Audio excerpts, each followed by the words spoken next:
अभी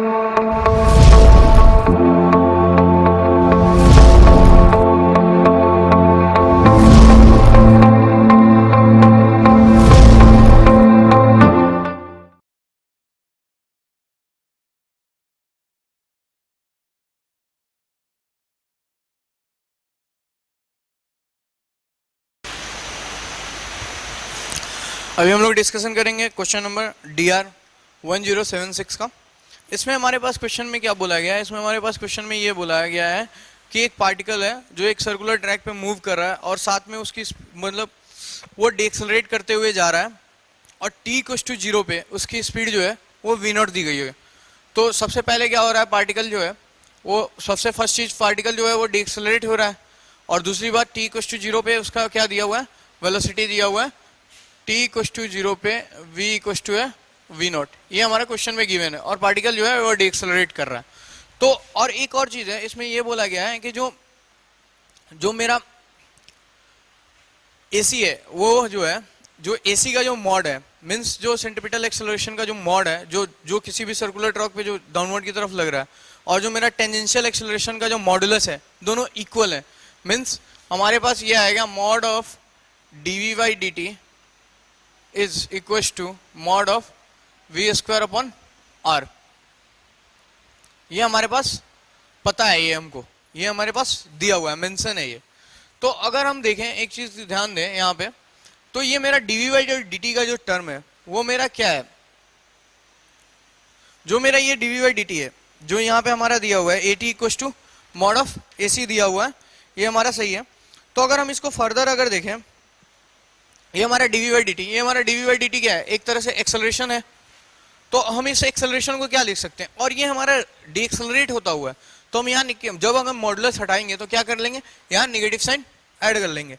और ये हमारा हमको अच्छी तरह मालूम है कि एक्सेलरेशन इज इक्वल टू होता है dv/dt और इज इक्वल टू होता है v dv/ds। ठीक, तो यहाँ पे हम लोग क्या करेंगे, इस फॉर्मूले का यूज करेंगे। क्यों? क्योंकि क्वेश्चन में हमारे जो है आंसर जो है वो s के फॉर्म में देने के लिए बोला गया है, इसीलिए हमको इस फॉर्मूले को यूज करना पड़ेगा। और निगेटिव साइन के साथ आएगा तो ये हमारा माइनस साइन हो जाएगा v dv/ds is equal to modulus हट गया क्योंकि निगेटिव साइन भी आ गया है। अब मेरा क्या हो जाएगा v²/r।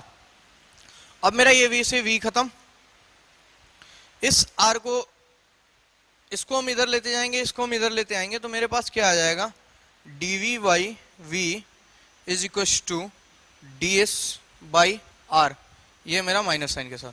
अब हम इंटीग्रेट कर देते हैं, ये कहां से कहां जाएगा, v0 से लेके v तक, और ये मेरा कहां से कहां जाएगा, 0 से लेके s तक।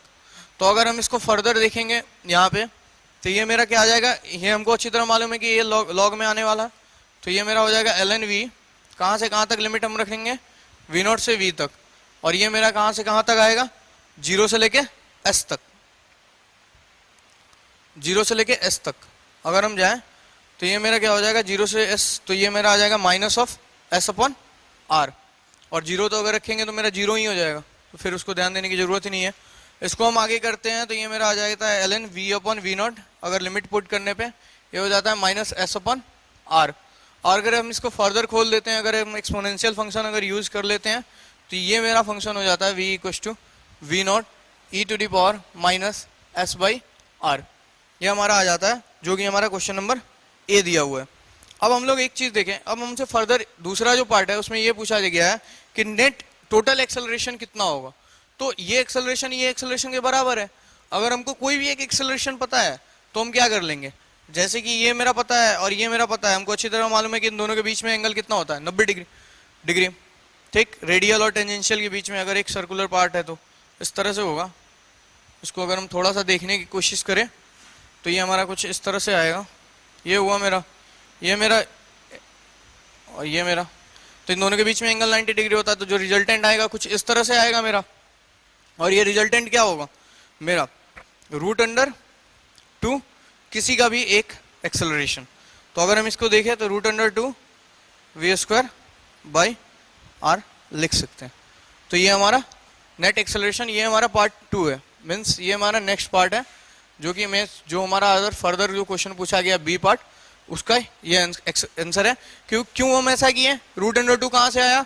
क्योंकि dv by d t is equal to v square upon r के बराबर दिया हुआ था। मीन्स हमारा AC जो था वो AT के बराबर था मॉडुलस में, तो हम डायरेक्टली सिंपली वेक्टर एडिशन का जस्ट एक यूज किए और ये हमारा आंसर आ गया।